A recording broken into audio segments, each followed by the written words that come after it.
지금 당장 중국 어선을 전부 쫓아내라. 2025년 5월 새벽 1시 북한 청진 해군 작전실이 긴급 경계 태세에 돌입했습니다. 경보음이 울리고 지휘관들이 일제히 일어선 그 순간 세계를 뒤흔든 전환이 시작됐습니다. 그 출발점은 누구도 예상하지 못했던 단 한 척의 한국 함정. 무장도 요구 조건도 없었습니다. 그 배는 단 하나의 메시지만을 가지고 청진항에 들어섰죠. 그리고 북한은 그 손을 잡았습니다. 중국은 당황했고 미국은 움직였으며 독일과 유럽은 그 함정을 지금도 분석하고 있습니다. 대체 그 배 안에는 무엇이 있었던 걸까요? 그리고 왜 북한은 한국을 선택한 걸까요? 지금부터 청진항에서 시작된 믿기 힘든 이야기를 들려드리겠습니다. 시청료 대신 구독, 좋아요 받을게요. 꼭 눌러주세요. 좋은 영상으로 보답하겠습니다. 독일 연방해군에서 30년간 복무하며 현재 함부르크 정보분석센터장을 맡고 있는 클라우스 밀러 제독은 NATO 합동참모부에서 동아시아 해양 분쟁을 담당했던 경험을 바탕으로 2025년 북한 청진항에서 벌어진 일련의 사건들을 분석했습니다. 밀러 제독에 따르면 처음 이 사건에 대한 보고를 받았을 때 그는 전형적인 북한의 기술적 실패 사례로만 생각했다고 합니다. 5월 21일 오후 북한의 5,000톤급 최신 구축함 강경호가 진수식 도중 침몰했다는 긴급 전문이 NATO 본부로 전달되었습니다. 30년 해군 경력을 가진 그의 관점에서 보면 이는 명백한 설계 결함이나 건조 과정의 중대한 오류를 의미했습니다. 하지만 진짜 놀라운 것은 그 이후였다고 밀러 제독은 증언했습니다. 각국의 대응 방식을 분석하면서 그는 완전히 예상치 못한 전개를 목격하게 되었습니다. 미국, 중국, 러시아의 반응은 독일이 수십 년간 관찰해온 전형적인 패턴이었습니다. 모든 국가가 북한의 절박한 상황을 자국의 이익 확대 기회로 활용하려 했습니다. 그런데 한국의 제안은 완전히 달랐습니다. 3,000톤급 구축함을 단돈 10만 원에 제공하겠다는 내용을 처음 접했을 때 밀러 제독은 번역 오류이거나 정보 왜곡일 것이라고 생각했다고 합니다. 30년간 군사 협력과 무기 거래를 지켜본 경험으로는 이해할 수 없는 조건이었기 때문입니다. 밀러 제독은 즉시 독일 외무부와 국방부에 긴급 브리핑을 요청했습니다. 이런 조건의 군사 지원이 실제로 가능한지, 그리고 이것이 독일의 동아시아 정책에 어떤 함의를 갖는지 분석이 필요했습니다. 킬 대학교 국제관계학과 한스 베르너 교수와 함께 한국 정부의 제안서를 면밀히 검토했지만 어떤 숨겨진 조건도 발견할 수 없었습니다. 베르너 교수는 당시 상황을 이렇게 표현했습니다. 30년간 동아시아 안보를 연구해왔지만 이런 사례는 처음입니다. 군사기지 설치권도 없고 정보 수집 목적도 없고 심지어 정치적 조건 하나 없이 최첨단 군함을 제공한다는 것은 기존 국제관계 이론으로는 설명이 불가능합니다. 밀러 제독 역시 마찬가지였다고 증언했습니다. NATO에서 독일이 참여한 수많은 군사 협력 사업들을 보면 항상 명확한 대가와 조건이 따랐습니다. 독일이 폴란드에 패트리어트 미사일을 배치할 때도 네덜란드와 해군 협력을 진행할 때도 마찬가지였습니다. 그런데 한국의 제안에는 그런 것이 전혀 없었습니다. 독일 연방의회 외교위원회는 긴급 회의를 소집했고 밀러 제독은 전문가 증인으로 출석해 이 사건의 군사적 의미를 설명해야 했습니다. 위원들 역시 믿기 어려워했습니다. 3인당 위원들은 독일도 동독과의 관계에서 이런 접근을 했어야 했던 것 아니냐고 질문했고 김인현 위원들은 현실성이 부족한 이상주의적 접근이라며 우려를 표명했습니다. 하지만 밀러 제독이 정말 놀란 것은 현장에서 벌어진 일들이었습니다. 유엔 해양안보기구의 한국계 연구원 리사 박사로부터 실시간으로 전달받은 상황 보고들은 그의 모든 예상을 뒤엎었습니다. 독일 외무부가 확보한 내부 문서에 따르면 당시 베를린의 정책 결정자들은 한국의 제안을 두고 격론을 벌였습니다. 일부는 한국이 동북아시아에서 독일과 유사한 역할을 시도하고 있다며 긍정적으로 평가했습니다. 독일이 동서독 통일 과정에서 보여준 인내와 신뢰 구축이 한국의 접근 방식과 유사하다는 분석이었습니다. 반면 다른 일부는 지나치게 이상주의적이며 현실성이 부족하다는 우려를 표명했습니다. 실제 현장에서는 더욱 놀라운 일들이 벌어졌습니다.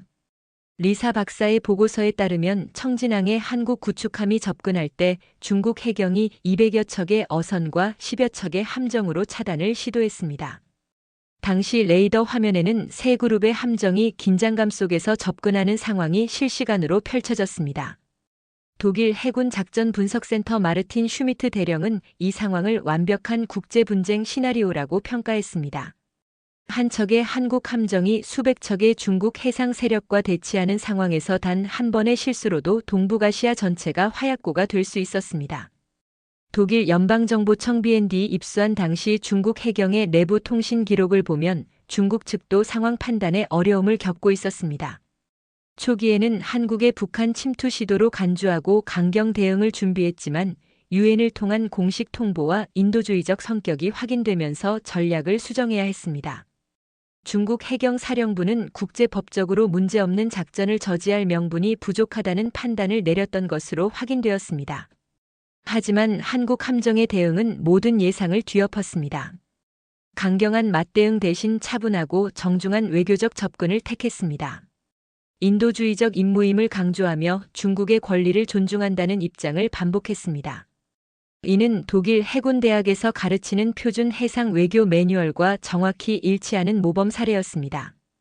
독일 해군대학교의 외교 매뉴얼 제47조는 적대적 상황에서의 평화적 의사소통을 다루는데 한국 함정이 보여준 대응은 이 매뉴얼의 핵심 원칙들을 완벽하게 구현했습니다. 상대방의 정당한 우려를 인정하면서도 자신의 임무를 명확히 설명하고 협력 가능한 지점을 지속적으로 제시하는 방식이었습니다. 놀랍게도 중국은 1시간 만에 철수했습니다. 베를린 자유대학교 중국학과 리하르트 폰 글라젠아프 교수는 이에 대해 중국이 인도주의 임무를 공개적으로 막을 경우의 국제적 파장을 정확히 계산한 결과라고 분석했습니다.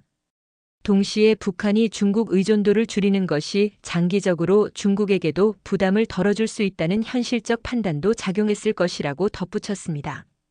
중국의 이러한 판단에는 더 깊은 전략적 고려가 있었습니다. 독일 아시아태평양 재단의 내부 분석에 따르면 중국은 북한의 과도한 의존이 자국에게 부담으로 작용하고 있다는 점을 인식하고 있었습니다.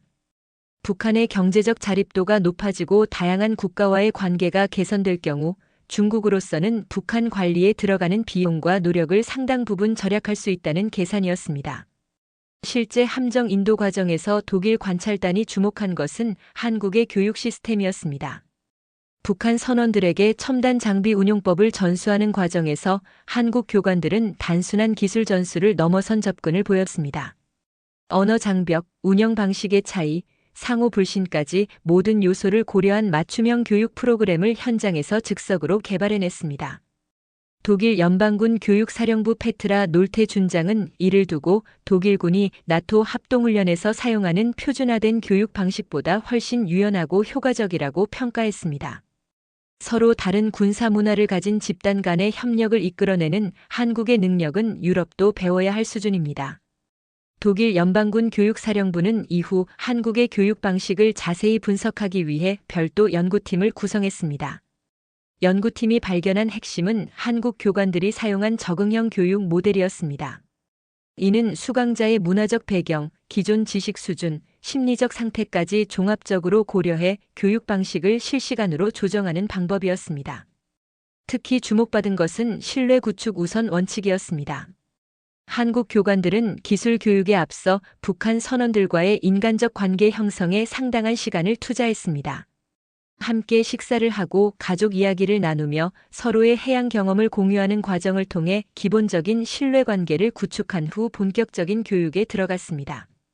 독일 뮌헨 대학교 교육심리학과 인가 하우프트만 교수는 이에 대해 적대적 관계에 있던 집단 간의 교육에서 가장 중요한 것은 기술 전수가 아니라 상호 인정과 존중의 경험이라며 한국이 보여준 접근 방식은 교육학적으로도 매우 혁신적이라고 평가했습니다. 전환점은 동해상의 폭풍이었습니다.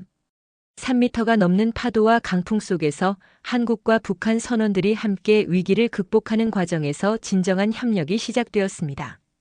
독일 해양기상청의 관측 데이터에 따르면 당시 기상 조건은 숙련된 선원들에게도 위험한 수준이었습니다. 하지만 양측은 서로의 전문성을 인정하고 역할을 분담해 모든 함정을 안전하게 보호했습니다. 독일 해양기상청 클라우스 디터 보트만 청장은 당시 기상 데이터를 분석하며 놀라운 사실을 발견했습니다. 폭풍의 강도는 북해에서 발생하는 겨울 폭풍과 맞먹는 수준이었습니다. 이런 조건에서 서로 다른 운영 체계를 가진 함정들이 완벽하게 협조한다는 것은 거의 기적에 가깝습니다. 실제로 당시 상황은 매우 위험했습니다. 파고 3.5m, 풍속 25미지의 조건에서 함정들은 서로 충돌할 위험에 노출되어 있었습니다.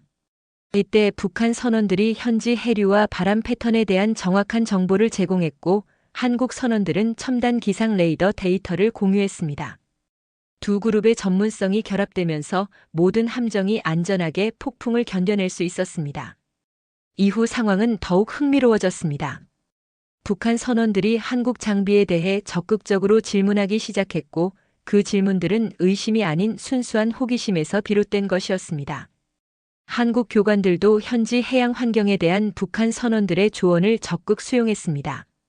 독일 킬 대학교 해양협력연구센터는 이를 적대적 관계에서 협력적 관계로의 전환 모델로 분류하고 별도 연구 프로젝트를 시작했습니다. 독일 킬 대학교 해양협력연구센터의 마리온 슈미트 박사는 이 변화 과정을 6단계로 분석했습니다. 1단계는 경계와 의심, 2단계는 제한적 접촉, 3단계는 공동위기 대응, 4단계는 상호 인정, 5단계는 적극적 협력, 6단계는 통합적 파트너십이었습니다. 한국과 북한 선원들은 불과 2주 만에 1단계에서 5단계까지 진전했다는 것이 센터의 분석이었습니다. 가장 인상적인 사례는 해상 경계선 인근에서 발생한 미확인 선박 사건이었습니다. 밀수 가능성이 제기된 상황에서 양측은 갈등 대신 합동 순찰을 선택했습니다. 결과적으로 해당 선박들은 수해 피해 지역의 구호물자를 운반하는 민간 자원봉사선들이었고, 상황은 곧 공동구조 작전으로 전환되었습니다. 독일 연방해양구조청 디르크 하르트만 청장은 이 사례를 두고 한국과 북한이 보여준 해상협력 모델은 독일이 덴마크, 네덜란드와 함께 운영하는 북해 공동구조 시스템과 매우 유사한 고도의 전문성을 보여주었다고 평가했습니다. 독일 연방해양구조청은 이후 한국의 사례를 바탕으로 적대적 관계 집단 간 긴급협력 매뉴얼을 새로 작성했습니다. 이 매뉴얼은 정치적으로 대립하는 국가들이 해상에서 인도주의적 위기에 공동 대응하는 방법을 구체적으로 제시하고 있습니다. 하르트만 청장은 이 매뉴얼은 지중해의 난민 구조 작업이나 아프리카 연안의 해적 대응에도 활용할 수 있을 것이라고 밝혔습니다. 2주 후 뉴욕에서 열린 UN 기자회견에서 리사 박사가 발표한 내용은 국제사회에 큰 반향을 일으켰습니다. 미국도 중국도 무조건적 신뢰를 선택하지 않았습니다. 오직 한국만이 이 선택을 했습니다는 발언은 독일 주요 언론에도 대서특필되었습니다. 독일 공영방송 ARD의 아시아 특파원 잉그리드 슈바르츠는 이를 두고 한국이 보여준 것은 21세 기형 외교의 새로운 모델이라고 보도했습니다. 10만 원이라는 상징적 금액은 실질적 대가가 아닌 상호 존중과 존엄성을 담은 메시지였습니다. 한국은 북한을 도움을 받는 대상이 아닌 동등한 협력 파트너로 대우했던 것입니다. 독일 언론계의 반응은 특히 주목할 만했습니다. 보수적인 일간지 프랑크푸르터 알게마인의 차이퉁 FAG은 사설에서 한국의 선택은 독일이 동독과의 관계에서 보여준 인내와 신뢰 구축을 연상시킨다며, 분단 국가의 통일 경험을 가진 독일이야말로 한국의 접근 방식을 가장 잘 이해할 수 있는 국가라고 평가했습니다. 진보적인 일간지 쥐드도이체 차이퉁 SG는 한국이 보여준 무조건적 신뢰는 현실주의가 지배하는 국제 정치에서 이상주의가 여전히 유효함을 증명했다며, 때로는 가장 비현실적으로 보이는 선택이 가장 현실적인 결과를 만들어낸다고 논평했습니다. 독일 외무부 아시아 태평양국은 내부 분석 보고서에서 한국의 접근 방식은 기존 강대국들의 조건부 지원과는 완전히 다른 패러다임이라고 평가했습니다. 보고서는 독일이 동유럽 국가들과의 관계에서 참고할 만한 모델이라고 결론지었습니다. 독일 외무부의 이 보고서는 특히 우크라이나 전쟁 이후 독일의 동유럽 정책에 시사점을 제공했습니다. 보고서는 경제적 지원과 군사적 지원을 조건부로 제공하는 기존 방식보다는 상호 신뢰를 바탕으로 한 동반자적 접근이 더 지속 가능한 관계를 만들어낼 수 있다고 제안했습니다. 하지만 모든 반응이 긍정적이지만은 않았습니다. 중국 외교부는 한국의 행동을 한반도 불안정 조장이라고 비난했고, 러시아는 동북아시아에서의 과도한 영향력 추구라고 비판했습니다. 심지어 한국 내부에서도 세금으로 북한을 지원하는 것에 대한 비판적 여론이 존재했습니다.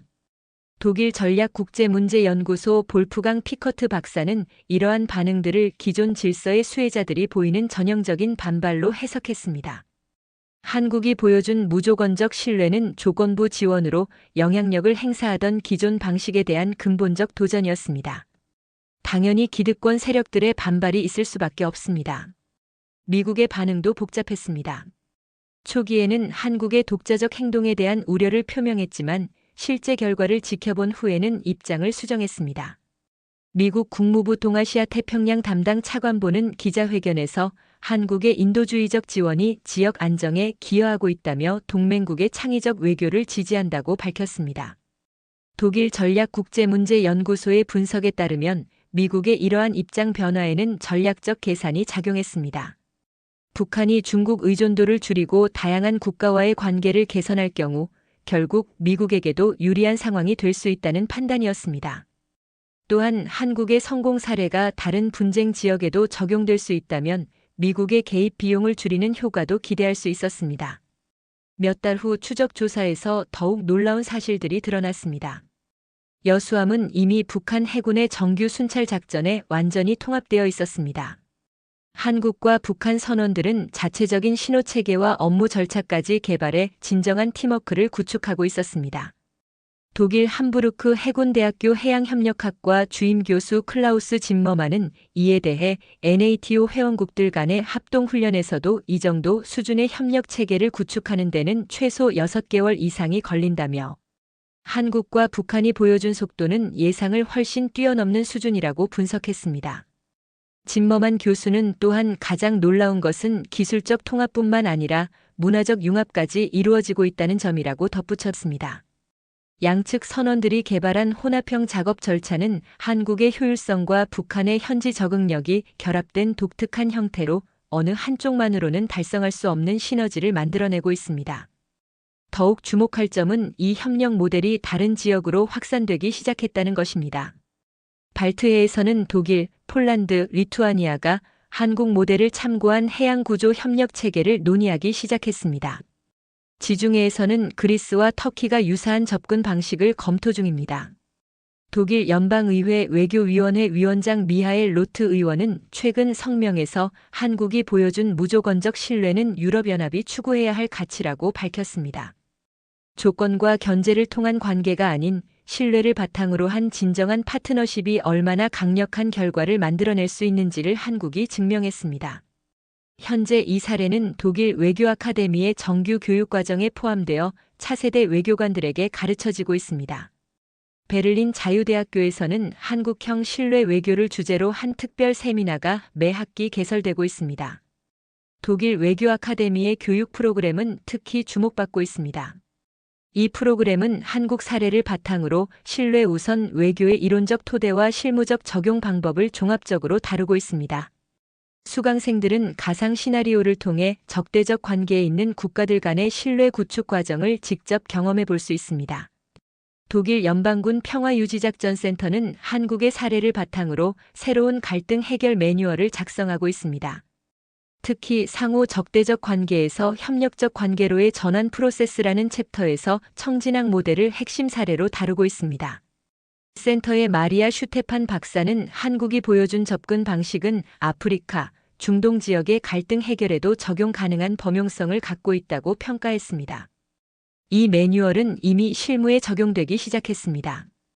독일이 참여하고 있는 말리 평화유지 작전에서 적대적 관계에 있는 부족들 간의 대화를 중재할 때 한국 모델의 원칙들이 활용되고 있습니다. 초기 결과는 고무적입니다.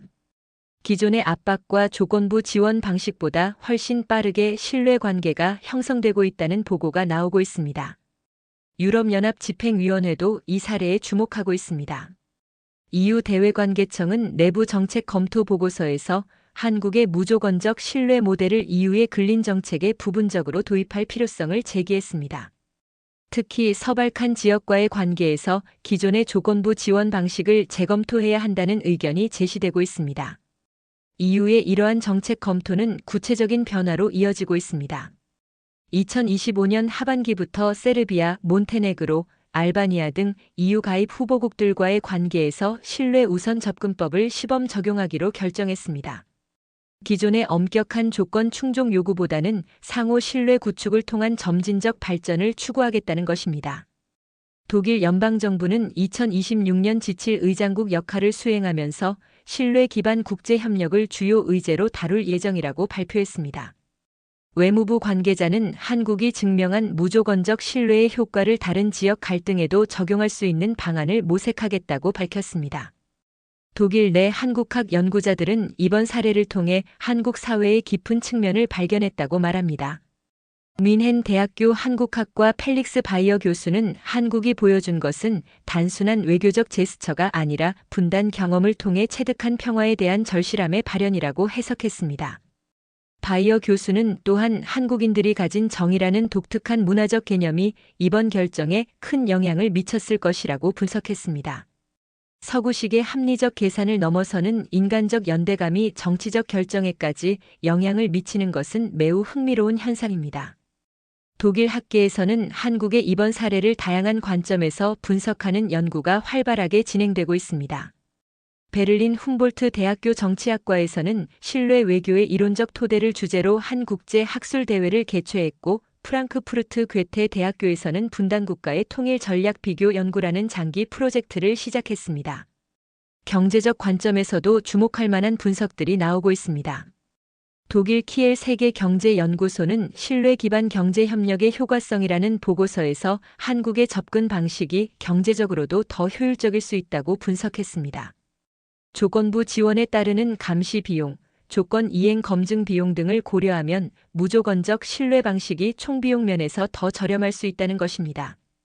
키엘 연구소의 계산에 따르면 기존 방식으로 북한에 유사한 지원을 했을 경우 총 비용은 한국이 지출한 금액의 10배 이상이 될 것으로 추정되었습니다. 감시 인력, 검증 시스템, 조건 이행 강제 메커니즘 등에 들어가는 간접 비용이 직접 지원 비용보다 훨씬 크기 때문입니다. 이러한 경제적 효율성은 독일 정부의 정책 결정에도 영향을 미치고 있습니다. 독일 경제협력개발부는 아프리카 개발협력 프로그램에서 한국 모델을 부분적으로 도입하는 방안을 검토 중입니다. 특히 인프라 구축 프로젝트에서 수혜국의 자율성을 더 많이 인정하고 조건부 지원을 줄이는 방향으로 정책을 조정하고 있습니다. 독일 민간 부문에서도 한국 사례에 대한 관심이 높습니다. 독일 상공회의소는 신뢰 기반 비즈니스 모델이라는 세미나를 개최해 기업들의 큰 호응을 얻었습니다. 특히 신흥시장 진출을 계획하는 독일 기업들이 한국의 접근 방식에서 영감을 얻고 있습니다. 2025년 하반기에 들어서면서 한국 모델의 영향력은 더욱 확산되고 있습니다. 독일 외무부가 주도하는 신뢰 외교 네트워크에는 현재 15개국이 참여하고 있으며 각국은 자신들이 직면한 갈등 상황에 한국 모델을 적용한 사례들을 공유하고 있습니다. 노르웨이는 러시아와의 북극 해양 경계 분쟁에서 한국 모델을 부분적으로 적용했습니다. 기존의 법적 대응과 국제 중재에만 의존하던 방식에서 벗어나 양국 어민들 간의 직접적인 협력 프로그램을 시작했습니다. 초기 결과는 놀라울 정도로 긍정적이었습니다. 어업 분쟁이 현저히 줄어들었고 양국 어민들이 자발적으로 공동 어업구역을 설정하는 사례까지 나타났습니다. 독일 베를린 국제정치연구소는 이러한 사례들을 종합 분석한 신뢰 외교 효과성 보고서를 발간했습니다. 보고서에 따르면 한국 모델을 적용한 15개 사례 중 13개에서 긍정적 결과가 나타났습니다.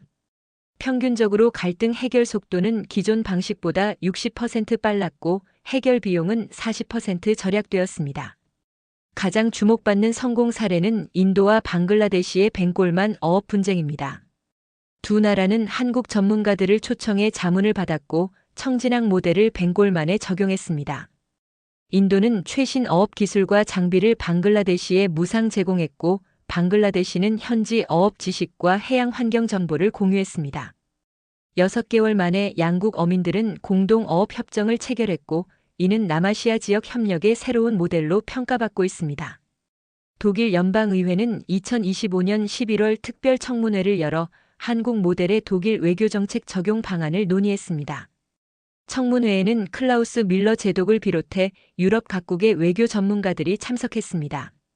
청문회 결과 독일은 2026년부터 신뢰 우선 외교를 공식 외교 독트린으로 채택하기로 결정했습니다. 독일의 이러한 결정은 유럽연합 전체에 큰 영향을 미쳤습니다. 프랑스, 이탈리아, 스페인 등 주요 EU 회원국들도 한국 모델에 관심을 보이기 시작했습니다. EU 집행위원회는 2026년 의장국인 헝가리와 함께 유럽 신뢰 외교 이니셔티브를 추진하기로 했습니다. 학술적 관심도 계속 확산되고 있습니다.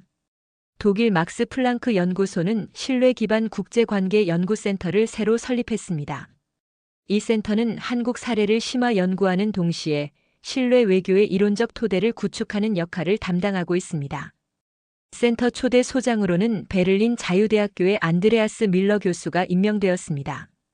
안드레아스 밀러 교수는 한국이 보여준 것은 단순한 사례가 아니라 국제관계학의 새로운 패러다임이라고 평가했습니다.